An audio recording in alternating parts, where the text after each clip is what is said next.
Hello all, and welcome to this conference. I'd like to share with you some ideas on how to create value from your architecture from your architecture environment using a framework. When I'm talking about a framework, it's the environment where you create your relationships, where you create your artifacts, and where you create your architecture environment.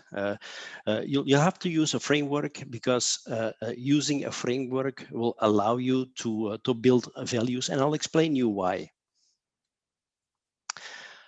My name is Luc Alix. I'm an enterprise architect and a modeler. I have some experience in bringing value from enterprise architecture teams. After this, I'll describe for you what are the things you need to do to create value and how to build those values. So the two topics I want to share is really the value of architecture modeling and how to use those values in an architecture process. So use that process to build those values.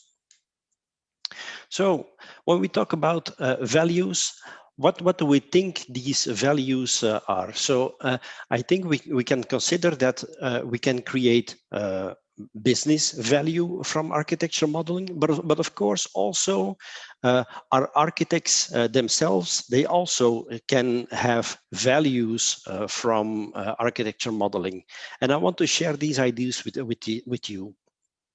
So the value for architecture, that is the value for the architects, is having the ability to collaborate on all perspectives of architecture with all architecture contributors.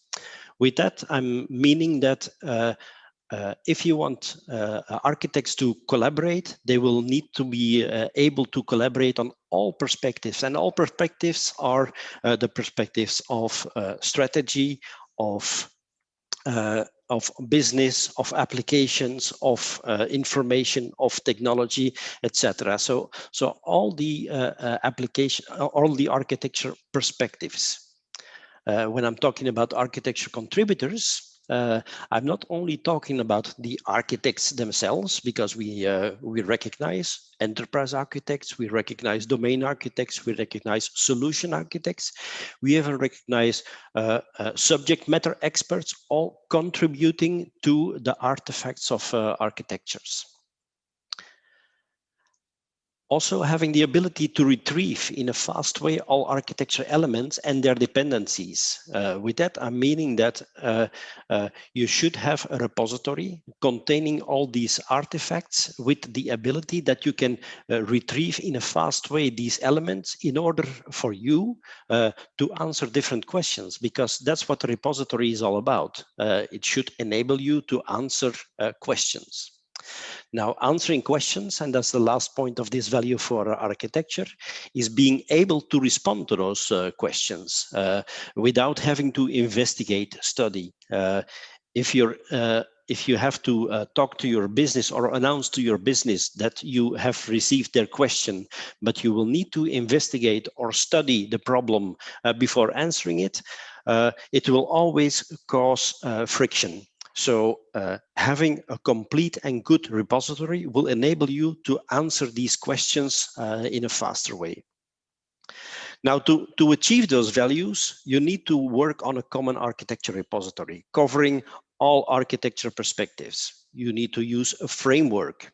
And there are many frameworks there. You just need to pick the right framework. Sometimes you even can combine multiple frameworks to achieve what you need to achieve.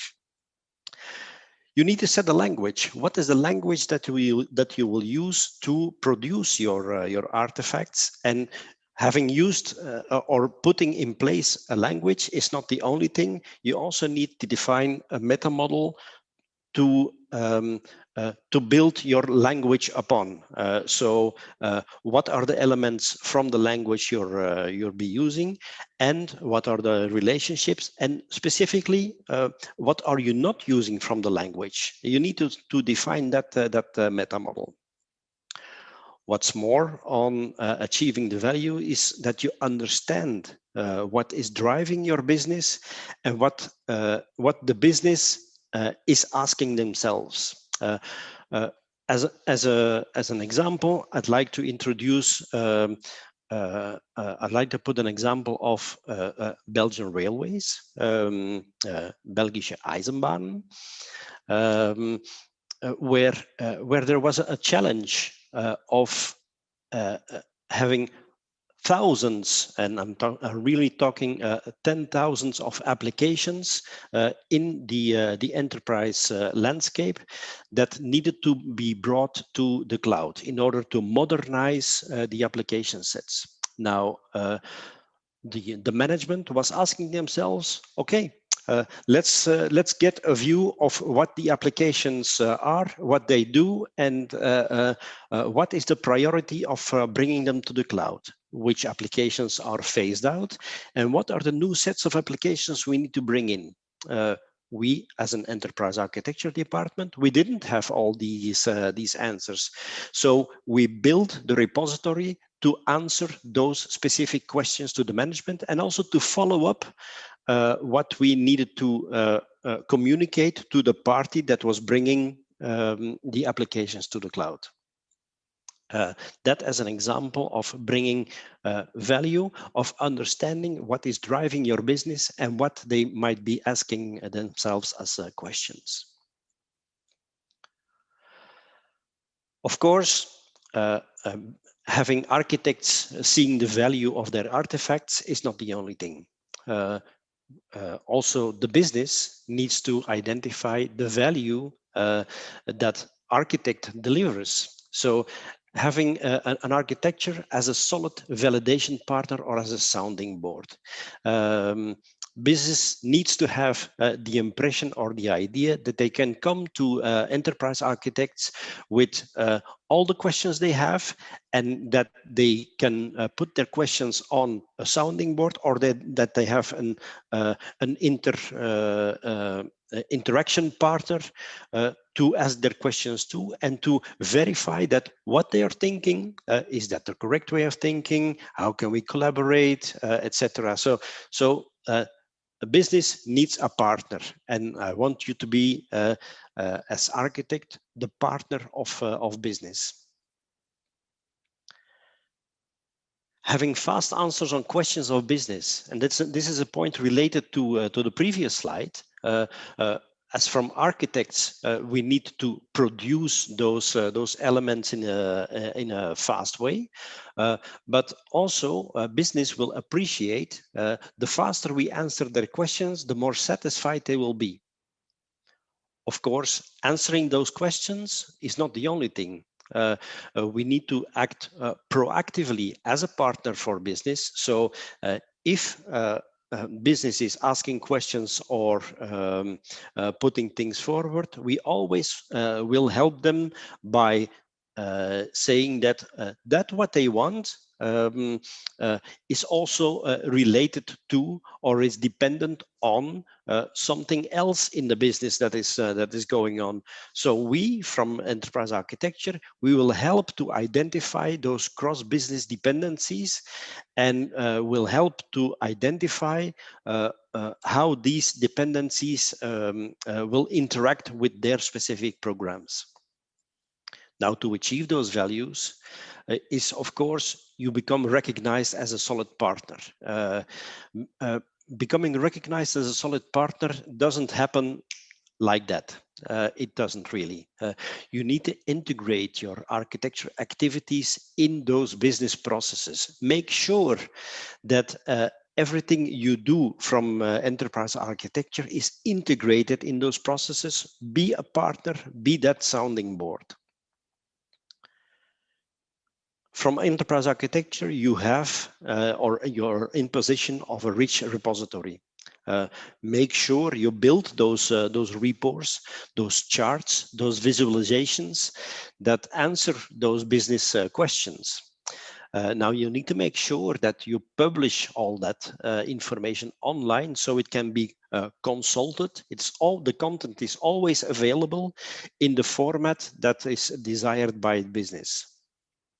Make sure that in every report that you produce, in every answer, in every chart, that you always indicate the dependencies of each actions. If you want the business to make choices in different approaches, always provide alternatives so that that they can choose between different options. That's also another way of helping your business. Now, in order to create those values, you need, of course, a central repository. But a central repository is not enough. You have to make sure that you, as an enterprise architecture department, work according to a process and make that process really transparent. So if you don't know your process, or you don't have any knowledge about creating a process, you can always adopt one. One very good process that is existing is a process that is supported by the LabNav solution, which of course is an add-on on the Enterprise Architect solution from Sparks. So if you don't have one, create one or adopt one, but you need to work according to a process. This process, which is in LabNav, it will provide you different advantages.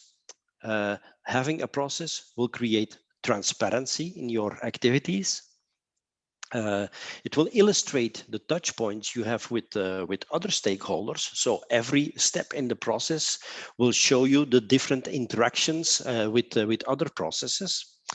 It will provide insights in what architecture is delivering. So for each process, you can define your deliverables, and you can also state when this deliverable is being produced, in which step of the process, and what is the activity that needs to take place to deliver those artifacts.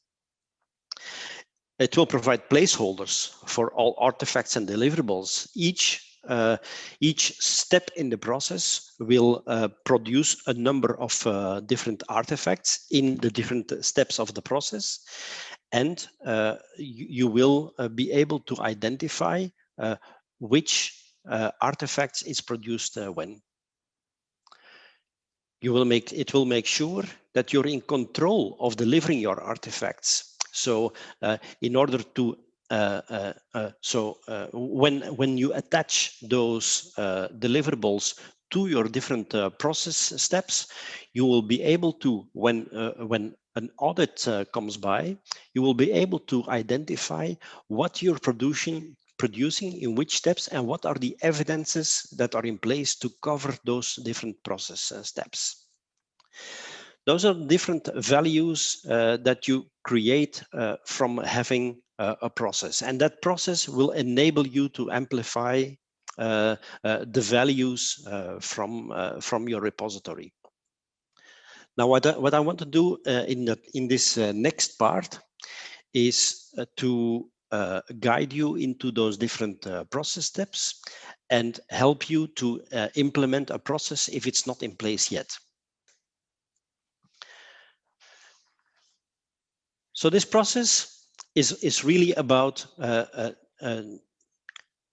driving your changes to your operating structure, driving your changes to the operating platform. It's really the strategy and architecture process. And really, it's a very simple process. It's a process that consists of 4 major steps. These 4 major steps, I'll describe them with you in the next couple of slides to explain to you. This process, in fact, it's a real simple cyclic process. The interval speed of the cycles that it runs through is depending on the complexity you handle, the complexity of the question, the volume of information you put through that process. For example, if you work in an agile mode, the interval speed of the process will be much higher as compared to a waterfall process, where a waterfall approach, where the number of cycles you go through this process will be a much slower, but the volume of content will be higher at first. So the process will still remain. Each time you run through this process, your gained knowledge or your gained information will always increase. So the details of your information will always increase of value. You will deliver and improve results on each iteration. So when you're, for example, in an agile mode, each different step in the process will produce you information, and this information will be enriched in each step. This process and the process steps are recognized in multiple frameworks, like, for example, IT for IT, like for example, in COBIT. So you will find these steps back in each of those recognized frameworks. Let's look at the first step. So this first step in your architecture process is really to provide you insights in what you really do. You provide a representation of your current state of your enterprise across all enterprise architecture perspectives. So you document your business function, business capabilities, including your processes, your actors, roles, the interactions. You document your application landscape, and there you make sure that you distinguish logical from physical applications. You document the information landscape as an information entity model, and you document technology, again making sure that you distinguish functional abstraction levels from physical layers. Now, what you should not do is to try and solve all problems at once. Here, with this process, you make sure that you do architecture on a just-in-time basis. You just deliver your artifacts for what is needed to fulfill these changes. If you have a large change, well, then you have some work to do. If you have small changes, then it will only impact some limited set of elements. So this process allows you to do some just-in-time architecture. The next step in this process is the strategy definition. This is really where you define where you want to go. In the previous step, that is the place where we have defined where we are at, because that's a step you need to execute to define where you're going to. You cannot identify where you're going to if you don't know where you're at. So the previous step was, where are we? This step is about coloring, let's say, the dot on the horizon. Where is the place on the horizon where we need to go to, and how we get there? So you set up an inventory of business goals, align those goals with corporate objectives, align and discuss the goals with your business stakeholders, identify ownership of the goals, connect those goals to future landscape definitions, and highlight how those goals will be impacting the documented parts of the landscape. And in fact, that's exactly what you do here. You color your dot on the horizon. That's where you want to go.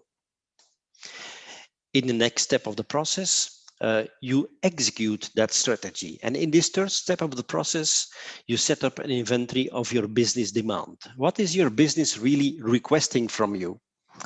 And these requests are coming in, and you build from this demand, you build epics in collaboration with your delivery organization. You assign ownership to every epic, and you prioritize and plan every epic according to the degree on how they realize the goals, their weight as being prioritized by the business owners, and their complexity as it is indicated by the delivery organizations. This is really on how you want to reach that dot on the horizon. So from where you're at to the dot on the horizon will not be one straight line. It will be a line of different curves. And these curves, that's what you describe here. This is the path towards your realization. The next step of the process, the fourth step, is really the process where you build your solution architectures. Solution architectures, which where you represent everything that is really about to be realized. So really concrete how these epics are translated into different futures and how we intend to execute this plan of delivery. Sometimes it is necessary to help the delivery organization in building a capacity execution plan to help staff the execution phases with adequate resources. Documentation is aligned with delivery, so you make sure from enterprise architecture that you supply the right evidences of information to those different delivery organizations. As a result, the solution architectures will provide feedback from what has been delivered to them, because maybe what has been defined from enterprise architecture is maybe not entirely realizable, or is maybe realizable in a different format, or realizable with different different foundation. So how the solutions will really be realized is the feedback you will be receiving from these project architectures. You will be receiving a view on every impediments of your architectural definitions, and you will receive updates to refine your to-be landscape. And as you will see here in this picture, there is a dotted line from that project architecture to your visible enterprise description. That is really the updates you will be receiving from your solution architects to really update your landscape. The last step in this process is not really a process step from within enterprise architecture. It is a process step that is included in your delivery organization, because that is what producing really the release plan and how it is really implemented in production environments. So this step of the process is not part of the architecture process. The emphasis of this step is positioned in the delivery organizations. It's all about making sure that the plans are effectively implemented in production. So the delivery organization, they work on features defined in each of the epics, and they start to build on those features and implementing the way it's supposed to be implemented. They prepare the technology and its foundations for real implementations. To do so, the delivery organizations will use the artifacts that you as an architect have produced from architecture to build these solutions. And feedback will be provided to make sure that the to-be landscape is updated with real implemented features and properties, so that that what you have intended as your to-be landscape will become, let's say, the new as-is landscape. These are the different process steps as in as defined in that process, which will help you to create value from your architecture deliverables.